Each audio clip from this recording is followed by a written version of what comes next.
Fire departments all across the country are facing a shortage of volunteer firefighters, and it's no different here in our area. But why? News 8's Lou Hillman now joins us with a closer look at the problem. Lou? Well, guys, everyone I spoke with today told me this is not a new problem, just one that has been getting increasingly worse.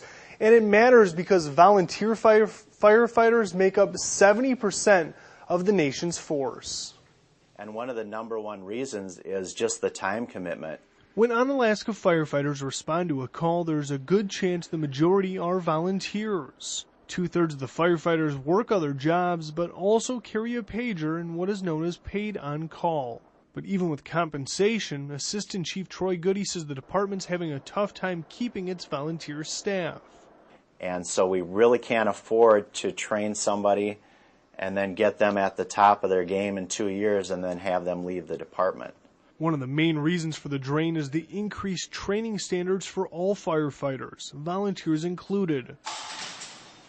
It takes roughly 150 hours of training just for a firefighter to go out on a call. And that's not the end of the training or other required commitments. Once we enroll people in the fire department, we expect them to do a lot more than fight fires. Philip Stillberg is the chairman of the National Volunteer Fire Council. He's also the chief of the Lafarge Fire Department. Stillberg suggests community members could help by taking over some of the things now expected of the volunteer firefighters. We expect them to do fundraising. We want them to do public education and smoke detector campaigns and bring the kids into the station to show them around and a lot of things that are non-emergency oriented. You know, I can get people to stay 5-6 years usually, and then I start losing way more of a percentage than we used to. Shelby Fire Chief Mike Kemp oversees a department of 40 volunteers who are also paid on call. As an incentive to stay, firefighters at the department are offered a retirement pension if they serve a set amount of years.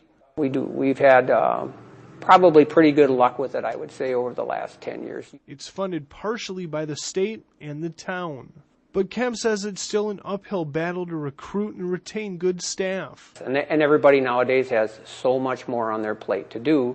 They have a lot harder time finding the time to spend doing all the training and answering all the calls.